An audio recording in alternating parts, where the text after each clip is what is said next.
Yesterday, I was scrolling through the news, just, skimming the headlines, and I saw this story about a new anti-terrorism unit being formed. And honestly, my first thought was, well, it was those traditional images that spring to mind, right? A foreign threat, an organized cell, maybe some complex plot with global reach. Yeah.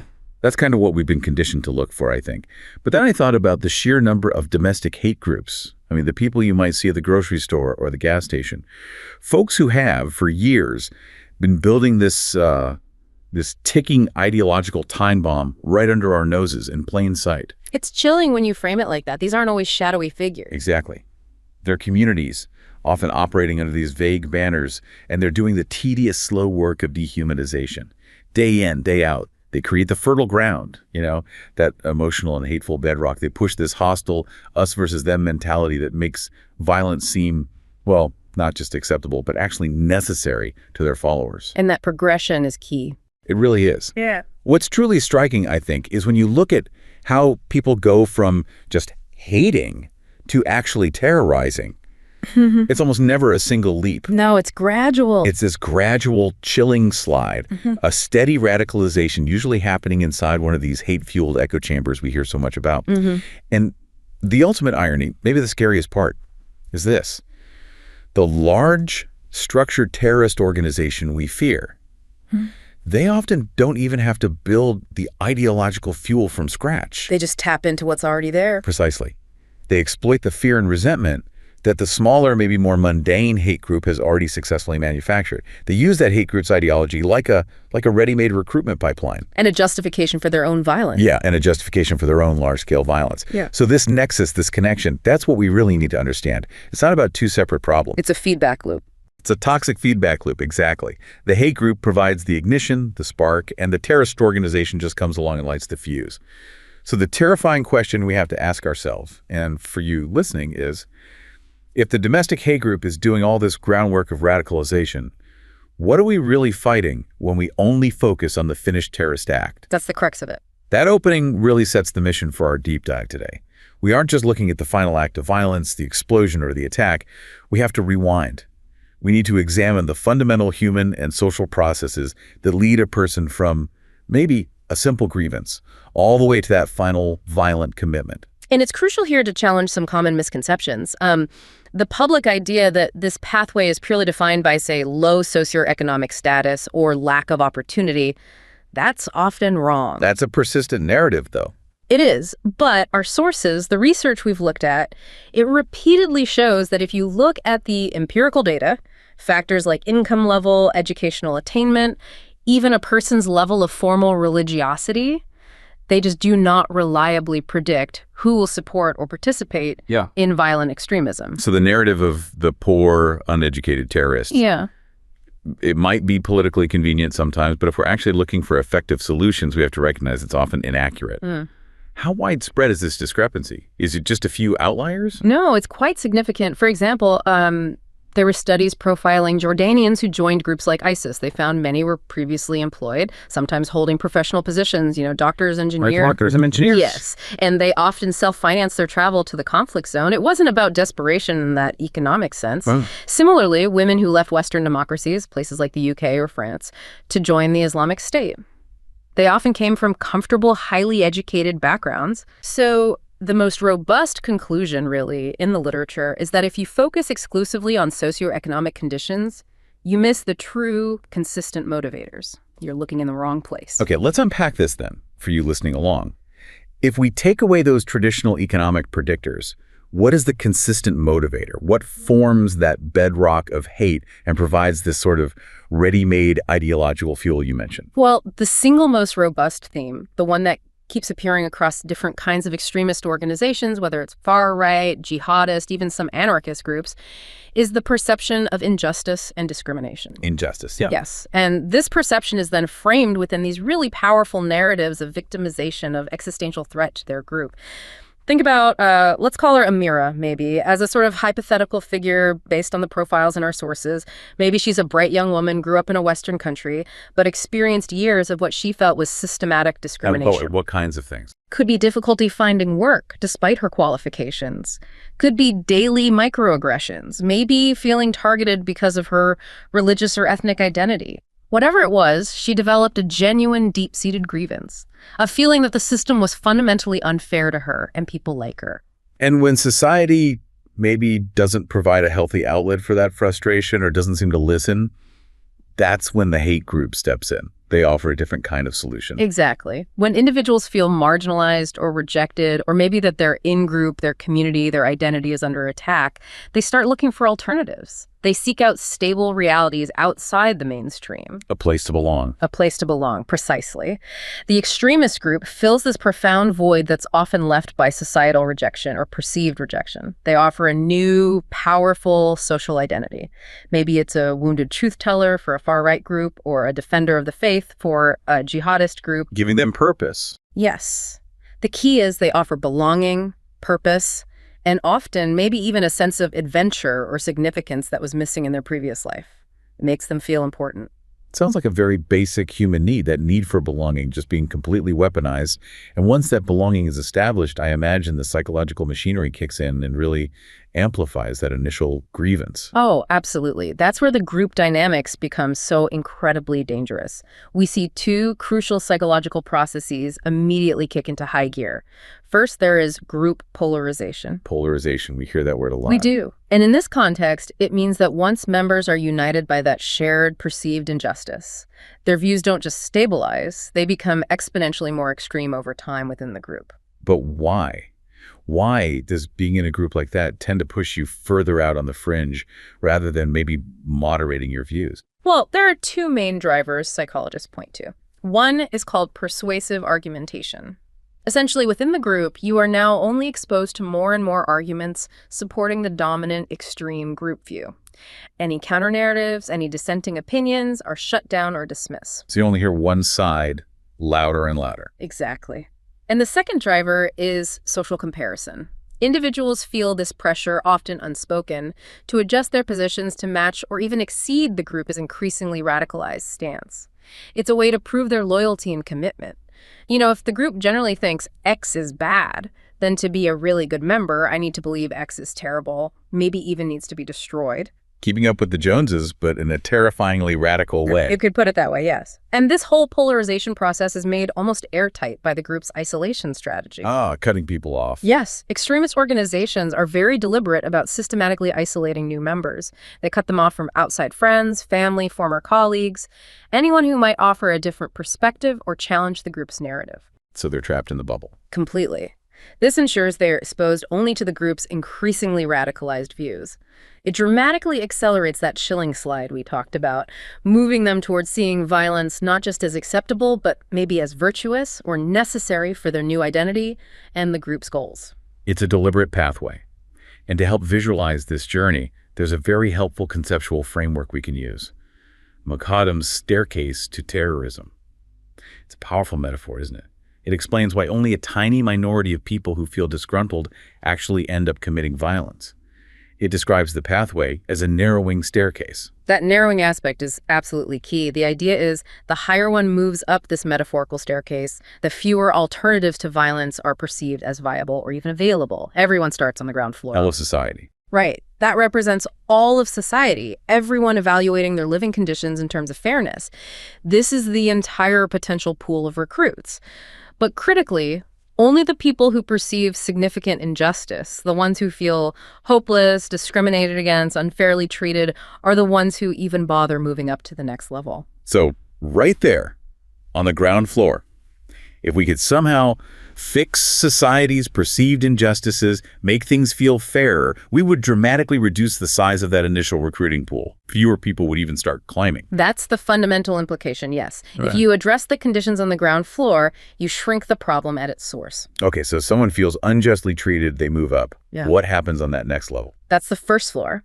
This is where people actively start exploring nonviolent options to try and improve their situation. They might pursue political activism, maybe try to engage in democratic change, perhaps seek legal remedies, or even counseling. Trying to work within the system. Exactly. And crucially, if they find those constructive paths satisfying, if they feel heard, if they see progress, they leave the staircase. They find an off-ramp.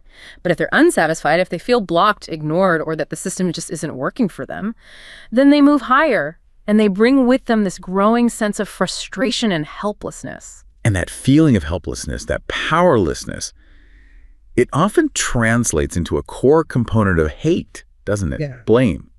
Which brings us, I suppose, to the second floor. Precisely. The second floor is where that generalized anger and frustration starts to crystallize. It instigates a specific, deliberate search for a target to blame. Finding an enemy. Finding an enemy. This target might be the government or a political system, but crucially for radicalization, it often becomes a displaced target of aggression, a specific ethnic group, a religious group, maybe immigrants, or some other group that is blamed for the individual's misfortune and the group's perceived oppression. The moment they are persuaded they have found a clear, blameworthy enemy, they are psychologically ready for the third floor. And the third floor. This is where the organized groups, the terrorist organizations or the really militant hate groups, step in and actively capitalize on that readiness for violence. Yes, this is the critical transition point. Violent organizations actively seek out people on this floor. They offer potential recruits what Macadam calls moral engagement. Moral engagement, what does that mean? It means they provide a justification, a moral framework that recasts violence. They offer a ready-made structure and a new social identity that frames violent actions against the perceived enemy not as immoral, but as a necessary duty, a righteous act, a way to achieve justice. The groups validate the anger, give it structure, and tell them violence is the answer. They make violence seem moral. Chilling. So by the time they reach the fourth floor, that us versus them mentality is absolute. The world is black and white, and the organization imposes strict isolation and secrecy. Yes, the fourth floor is often considered the point of no return, psychologically speaking. Recruits are often segregated, maybe living in safe houses or closed communities. The organization demands rigorous secrecy. They work incredibly hard to reinforce their own legitimacy, constantly emphasizing the righteousness of their cause and the evil of the enemy. And leaving becomes almost impossible. The sources note that once a recruit has successfully integrated and accepted the identity and worldview on the fourth floor, withdrawal is rare. They've likely severed ties with their former non-extremist life and reality. Their whole world is now the group. And then finally the fifth floor, the top of the staircase, the point of execution, carrying out the violent act. To get someone to that point, to overcome the natural human inhibition against killing innocent people, the group must use some intense psychological tools. Absolutely. They rely heavily on two mechanisms here: categorization and distancing. Explain those. Categorization means constantly stressing the fundamental, irreducible difference between the in-group and the out-group them. They're not like us, they're fundamentally different, perhaps inherently evil or subhuman. Distancing involves exaggerating the enemy's negative qualities to the point where you completely strip them of their humanity. Making them other. Completely other. The target is no longer seen as a person, a mother, a father, a child, but as an object, a symbol, an abstraction. Simply the enemy. This makes the violent act emotionally palatable, even necessary. Wow. The core implication of this staircase model seems inescapable then. If we pour all our resources into just focusing on floors 4 and 5, surveillance, law enforcement, stopping the finished attack, we're basically ignoring the lower floors. We leave the conditions on the ground floor untouched. Which guarantees a fresh supply of recruits ready to start climbing that staircase, stepping into the void left by those we catch. So the psychological model really suggests that chasing the finished terrorist, while necessary for immediate safety, is ultimately a doomed long-term strategy on its own. It seems that way. The only truly sustainable way to combat this seems to start by reforming the conditions on the ground floor, addressing those perceived grievances, tackling systemic discrimination so thoroughly that life is no longer perceived as hopeless or unjust by so many people in the first place. That makes sense. But that transition from the psychological pathway to actually committing violence, it's being dramatically sped up now, isn't it, by technology? Which brings us neatly to our next section, the digital engine of radicalization. The platforms we use every single day have become maybe inadvertently, maybe not, speed dials for this process. Yes. The technological mechanism is what researchers are increasingly calling algorithmic radicalization. The core concept is, well, it's simple, but pretty insidious when you think about it. Wait out for us. The idea is that the recommender algorithms on major platforms, think YouTube, Facebook, TikTok, even others, are designed to continuously push users towards progressively more extreme, more divisive content over time. Why? Why extreme content? Because the system, the AI, has learned through trial and error that outrage, anger, fear, strong negative emotions maximize user engagement. And engagement, keeping you clicking, watching, scrolling, is what maximizes profit for the platform. So it's a side effect of the business model. Or perhaps a core feature, depending on how cynical you are. But the outcome is the same. The algorithm often prioritizes content that pushes people further out because that's what keeps them hooked. Now, we should probably distinguish here between two terms that often get conflated: filter bubbles and echo chambers. They're related, but slightly different, right? That's a good point. A filter bubble is simply the personalized information environment the algorithm creates for you based on your past behavior, your clicks, your likes, your watch time. It filters out things it thinks you won't engage with. So it limits your exposure. Yes. An echo chamber forms when users within that filter bubble actively reinforce each other's like-minded beliefs in a closed or semi-closed system like a private group, or a comment section dominated by a single viewpoint. So the algorithm creates the bubble, but the users build the chamber inside it. That's a good way to put it. And this constant reinforcement within the echo chamber leads directly back to that group polarization we talked about, pushing views towards more extreme positions because dissenting views are absent or shouted down. And we know this isn't just theory. Internal documents, like the ones that came out in the Facebook files, basically confirmed that prioritizing engagement above almost everything else is core to maximizing profit, which directly means boosting incendiary material sometimes. But why is divisive content so much more engaging than, say, a cute puppy video? Puppies get engagement too. They do, but divisive content often leverages more fundamental, maybe more primal psychological arousal, things like fear, anger, tribalism, surprise. Our sources cite research, for instance, on Twitter, now X, showing that false rumors spread something like 70% faster and wider than true information. 70% faster. Wow. Yeah. Truth is often complex, nuanced, maybe a bit boring. Outrage is simple, immediate, emotionally gripping. So when hate, misinformation, and intense political conflict are instrumental for generating activity and revenue, the system is essentially incentivized to feed people more of what makes them angry or fearful, not necessarily what makes them informed or balanced. And this mechanism can turn something like personal loneliness into organized operational hate with shocking speed. Let's talk about that anecdote, the one about Alex. This is someone who wasn't initially seeking hate content, right? They were just lonely, looking for community. That's right. Alex is a composite figure, but based on real patterns. He'd recently lost his job, felt isolated, and started searching online for pretty generic self-improvement content. You know, how to rebuild confidence, how to be more disciplined, maybe connect with others. Things lots of people search for. Exactly. But the algorithm, detecting his vulnerability, maybe keywords related to loneliness, frustration, maybe even masculinity, and his search for community, acted like a kind of digital shepherd, a very dangerous one. Also, it quickly started driving him towards the rhetoric of a niche hate group. Often, this content is cleverly disguised, maybe as a men's self-improvement forum that focuses on perceived societal decline or grievances against women or minorities. They offered him an identity, strongman pushing back, a clear source of blame for his personal failures. It's not your fault, it's their fault. And crucially, a new, welcoming online community. So it met his initial needs but twisted them, and the content quickly became more radicalized. Very quickly. But there was a fascinating detail in the source material about an attempt to break that spell. A small counter-narrative campaign tried to intervene. What did they do? Well, an independent group, sort of digital activists, created a series of short, kind of funny videos. They directly but gently challenged the hate group's core rhetoric using humor and empathy. Alex actually encountered one of these videos randomly. Did it work? For a moment, yes. The story goes that the spell broke. He actually laughed, recognized some of the absurdity perhaps, and clicked away from the hate site he was on. It was this little glimmer of proof that a human connection or a creative counter-narrative can potentially work even online. But I sense a but coming. But the fundamental architecture of the platform pretty much guaranteed its failure in the long run. How? The algorithm relentlessly optimizing for that potent, divisive content that guaranteed sustained long-term engagement from Alex immediately buried the counter-narrative video in his feed.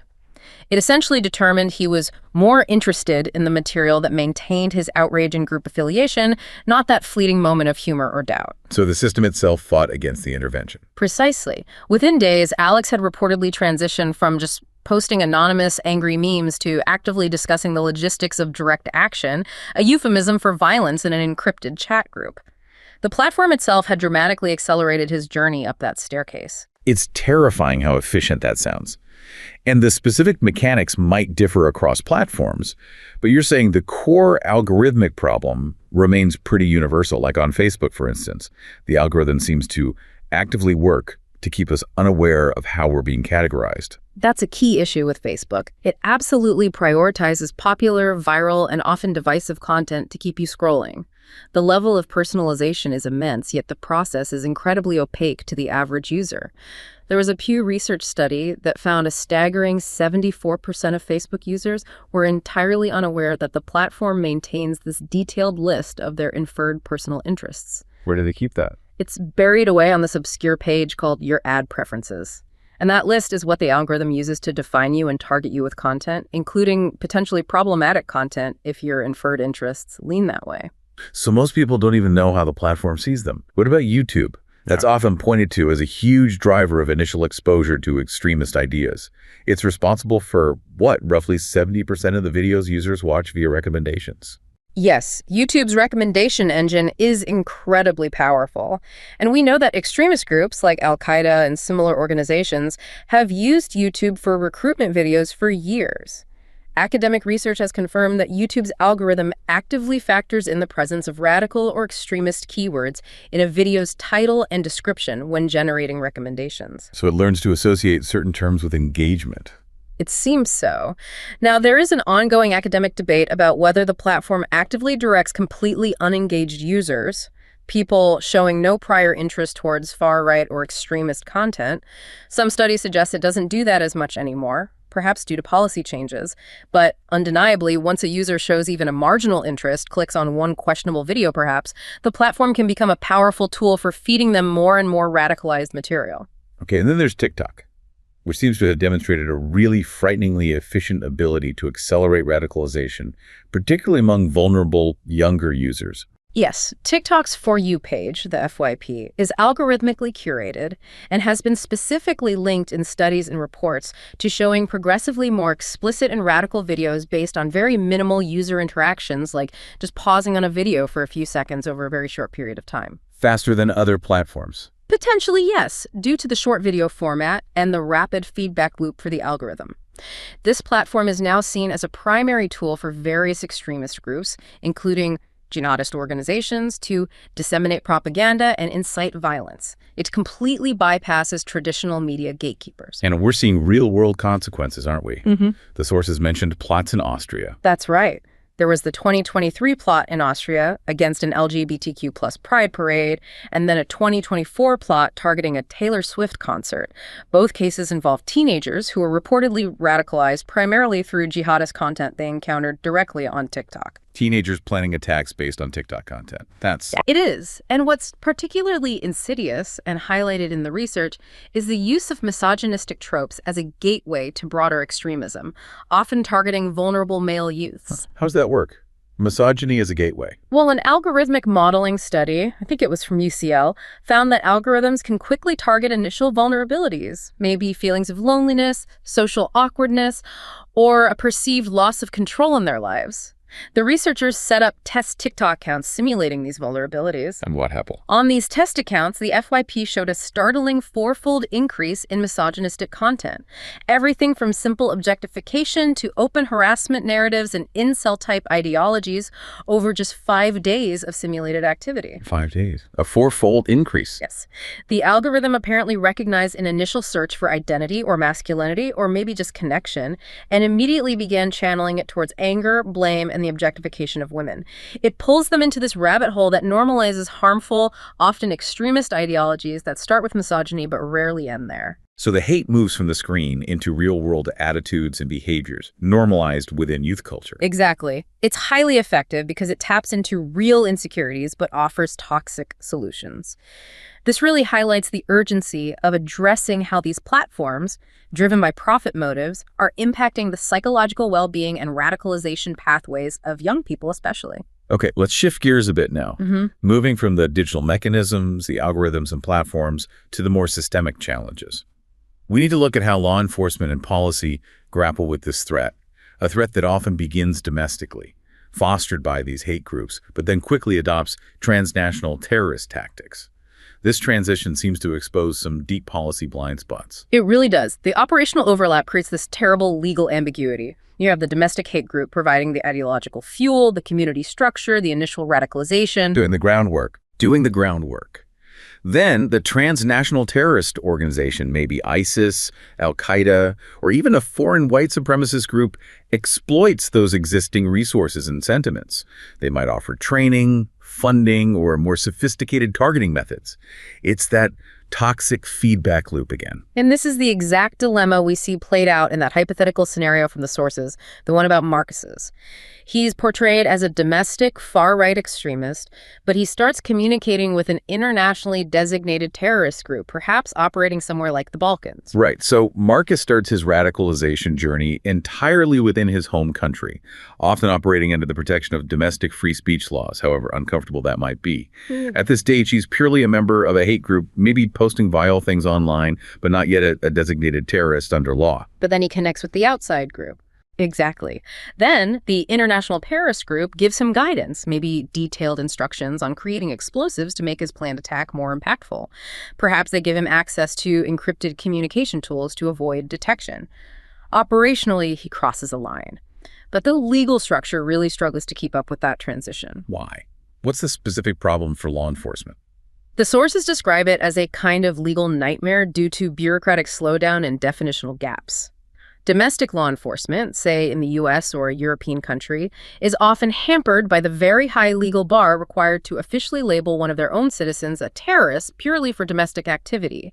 There are constitutional protections, due process concerns. Okay. Meanwhile, the international anti-terror laws designed for foreign groups don't apply neatly or quickly because the initial group, the ideological source of Marcus's radicalization, is homegrown. It's not a designated foreign terrorist organization, FTO. So different agencies, different laws, different definitions, it creates delays. Critical delays. By the time the various international and domestic legal bodies potentially align themselves, and they're often struggling with separate statutory definitions of what constitutes terrorism versus a hate crime, Marcus may have already transitioned from just spouting ideology to actively planning or executing an attack. The current system often wasn't designed for a threat that starts in a local encrypted chat room, but then crosses international borders for tactics, training, or inspiration. This brings us right to the core legal challenge, particularly in the United States. What the sources call the domestic designation gap. You're saying there's currently no legal mechanism in the U.S. for officially labeling purely domestic organizations as terrorist groups. That's correct, and it's a major structural blind spot, according to many analysts. The main legal tool for prosecuting support for terrorism, providing material support, is specifically confined only to designated foreign terrorist organizations, FTOs, or specially designated global terrorists, SDGTs, under Executive Order 13224. So you can be prosecuted for sending money to ISIS, but maybe not for sending money to a violent domestic hate group with the same aims. Broadly speaking, yes, the legal tools are much weaker domestically. This limitation prevents law enforcement from tackling the organized infrastructure and funding networks of domestic hate groups with the same power and severity they can use against transnational cells, even if the domestic group is equally violent or dangerous. And the decision to actually apply the terrorist label, even where possible internationally, is highly political, isn't it? It signals which kinds of political contention the government deems unacceptable. Absolutely. Historically, the sources note, this signaling has often run along racial and ethnic lines, which definitely complicates any bipartisan effort to create a domestic designation framework. There are worries about how such a label could be misused against political opponents or minority groups. Could you give an example of that political dimension? Well, consider the designation of the Russian Imperial Movement, or RIM. It's a white supremacist group based in Russia. In 2020, the U.S. designated it as a specially designated global terrorist, SDGT. That sounds like a step forward, designating a white supremacist group. It was historic, yes, the first time a white supremacist group received that SDGT designation. But if you look closer, you can see the political maneuvering involved. How was it politically safe, as you put it earlier? It was arguably safe because RIM was, at the time, a relatively small, little-known entity internationally and critically. It had no known operational activity or significant presence on U.S. soil. Designating RIM allowed the administration to signal that it was taking action against white supremacist violence globally. Without having to tackle the much harder issue of designating more prominent U.S.-based or U.S.-linked white supremacist organizations like Atomwaffen Division or others active domestically. Exactly. Designating a U.S.-linked group would force a very challenging shift in how the statutes regarding foreignness are interpreted. It would open up complex and difficult First Amendment free speech debates, due process arguments. It's legally and politically much trickier. So the RIM designation was seen by some critics as more about sending a political message than about using the tool for direct enforcement against the most immediate domestic threats. So the label itself is a powerful tool, but its application is complex. However, we have seen the executive branch move to aggressively target the infrastructure of political violence in other ways, specifically through that White House memorandum, NSPM 7. Yes, NSPM 7 was highly significant. It came out under the previous administration and was notable because it characterized certain acts of political violence, particularly those motivated by what it described as anti-fascism, not just as random acts, but as potentially sophisticated, organized campaigns. This framing was a shift, treating that specific type of violence with the seriousness often reserved for organized crime or terrorism. And it wasn't just about condemning the violence. It directed a comprehensive strategy against the entire network, right? Not just the individual actors. Absolutely. The strategy outline wasn't just about investigating specific incidents like bombings or assaults. It explicitly directed various agencies, including the Treasury Department and the IRS, to investigate recruitment methods, the individuals doing the radicalizing, and, crucially, the institutional and individual funders behind these movements. Going after the money. Going after the money. The goal was to dismantle entire networks by tracing and disrupting funding streams, using financial intelligence tools that are typically deployed against international crime syndicates or foreign terrorist organizations. The memorandum cited specific examples of the kind of violence it was targeting, mentioning alleged assassinations of figures like Charlie Kirk and a senior healthcare executive, attempts on Justice Kavanaugh and the president, and attacks on ICE facilities.